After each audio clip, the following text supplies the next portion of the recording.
السلام عليكم ورحمة الله وبركاته dhageystayaal meel walba aad joogtaan kulanti wacan oo wanaagsan halka aad nagala socotaanna waa idaacadda Sunguni ee magaalada Tani Dobley dhageystayaal sidaad nooga barateenba xilligan oo kale waxaan hawada idin soo marinaa barnaamijkeena caafimaadkana waxaana maanta hadduu eebaydno aan uga hadli doonaa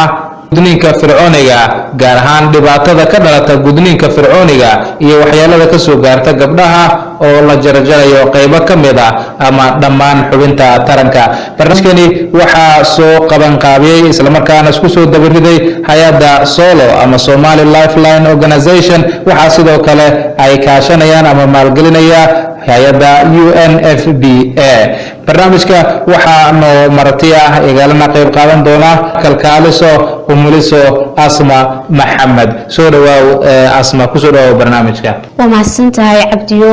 waan kaaga mahadcelinayaa sida wacanad barnaamijka igu soo dhaweysay waliba idaacadda Sunguni aad ayaa u mahadsantahay malaayiin gabdhood oo ku nool qaar ka mid ah wadamada Afrika iyo bariga dhexe ayaa sanad kasta la kulmaan dhacdooyin xanuun badan oo ay ka dhaxlaan gudniinka fircooniga kaasi oo la sheegay in uu soo bilaabmay qarniyo ka hor wadamo uu ka jiro dhaqanka gudniinka waxaa ka mid ah ugu yaraan 38 wadan oo Afrikaan ah ee Soomaaliyana ka mid tahay iyo dalal ku yaala bariga dhexe iyo Latin America qaramada midoobay ayaa sidoo kale ku baaqday in sanadka 2030 guud ahaan dunida laga joojiyo gudniinka fircooniga balse waxaa weli jira gabdho yaryar oo maalin kasta u dhimanaya dhaawac ka soo gaara gudniinkani sida khaldan loo sameeyo ama fircooniga gudniinka fircooniga ayaa ah dhaqan aad u xun oo saameyn weyn ku leh nolosha haweenka Soomaaliyeed waana dhaqan ka hor imaanaya diinta arrimaha xuquuqda aadanaha iyo xagga caafimaadkaba waxaana weli dhaca in haweenka lagu fuliyo gudniinkani fircooniga oo ay in badan oo ka mid ah uu ku dhaco dhiig bax badan dhaawac umul raac ayna qaarkoodba u geeriyoodaan haddaba kalkaalis Asma waa maxay dhibaatooyinka ugu badan oo ay dumarka kala kulmaan marka ay maraan qalliinkani ama gudniinka fircooniga soo dhawaaw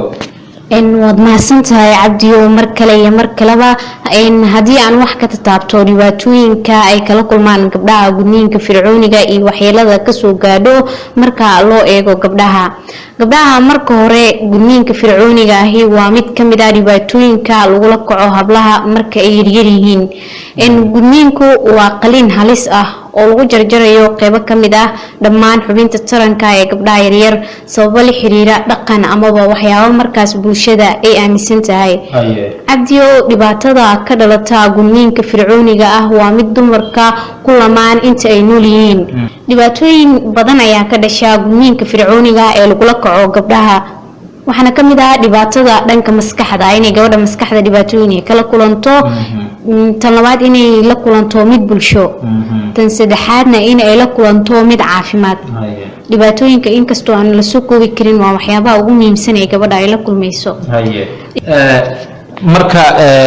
Dr. Asma maxaa ka mid ah dhibaatooyinkan gabdhaha yaryar ay marayaan markan dhaqankan xun loo gudo maxaa ka mid ah horta waxaa ka mid ah dhibaatada ugu horeysa lambar 1 ah waa cabsi inay gabadha dareento inta aan gudniinka lagu bilaabin taas oo ku keenta inay isdifaacdo gudniin ay iska difaacdo iskuna daydo inay ka baxsato dumarka gacmaha ka haya taas oo sababi karta in wax ay ka soo gaaraan amaba ay jabto gabadha dhibaato u keeni karta tan kale ee dhibaatada u keeni karta gabadha waxay tahay sidoo kale dhiig bax iyo xanuun aad u daran in ay dareento amaba ay la kulanto xaaladda aad iyo aad marka lagu sameeyo gudniinka waayo waxaa la jarjarayaa xubin ka mid ah xubnaha ugu dareenka badan waliba iyadoo aanan la suuxin oo aanan la durin daawooyin taasna waxay keenaysaa inay dhiig bax la kulanto markii qalliinka la sameeyo aad iyo aad sidoo kale waxaa dhacdo in marka la gudayo kadib laga ilaaliyo biyaha laguna dhiirigeliyo inay kaadida xajisato si aad iyo aad si aanay boogta u damqin aashitada ku jirta kaadida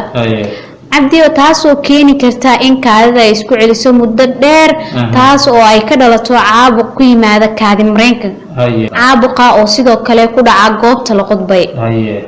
keliyaha amaba ka dhasha qalabka wax lagu xalaaleynayo ee aan nadiifka ahayn amaba gabadha lagu gudayo sidoo kale waxa uu dhaawac soo gaari karaa xubnaha kale ee taranka inanta sababo la xiriira da'da amaba aragga markaas haweeneyda gabadha gudaysa oo aanan taam ahayn amaba jaraysa qodobeynaysa xubno aanan ahayn tii saxda ahayd si fiican wax uma arkayso qaarkood ay leedahay aad iyo aad iyadan dhibaatooyin ay u keenaysaa gabadha marka la gudayo waxaa kaloo ay dhibaato iyo xanuun aad u daran dareentaa xilliga caadada waayo waxaa la qodbay marinkii qulqulka dhiigga caadada taasoo sababi kara xanuun aad u daran dhibaatooyinka ma koobna waxaa kaloo dhibaato timaada xilliga guurka amaba gabadha xilliga uurka waayo waxaa laga yaabaa qodobadii oo aan wada furmin in ay ureysato inanta taasoo xilliga foosha u keeni karta in fooshu raagto amaba isku furan ay ku adkaato aad iyo aad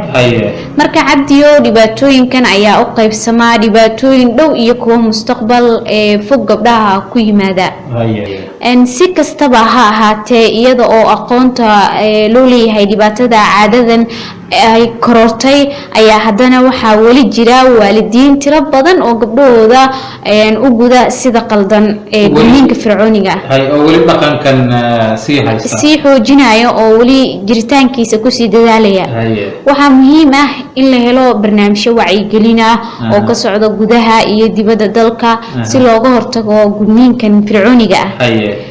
waxaa hubaal ah in isbedel weyn uu jiro waqtiga la joogo marka dib loo fiiriyo sida ay dadka ka aaminsanayeen fulinta gudniinka fircooniga xilligii hore waa tahay aad ayaad u mahadsan tahay kalkaaliso asma maxamed oo maanta marti noogu ah barnaamijkeena caafimaadka halka aad weli naga dhagaysanaysanna waa idaacadda Sunguni ee magaalada tani Dobley iyo barnaamijkeena caafimaadka oo aad si toos ah uga dhagaysataan xiliyadan oo kale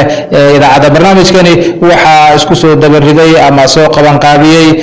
maalgelinayana hay'adda Solo Somali Lifeline Organization oo taakuleen ama maalgelin ka helaysa hay'adda UNFPA dhageystayaasha waxaa sidoo kale ay barnaamijkani si toos uga qayb qaadan karaan dhanka fariimaha gaaban adigoo fariintaada ku soo aadinaya nambarka gaaban 2076 ama 2076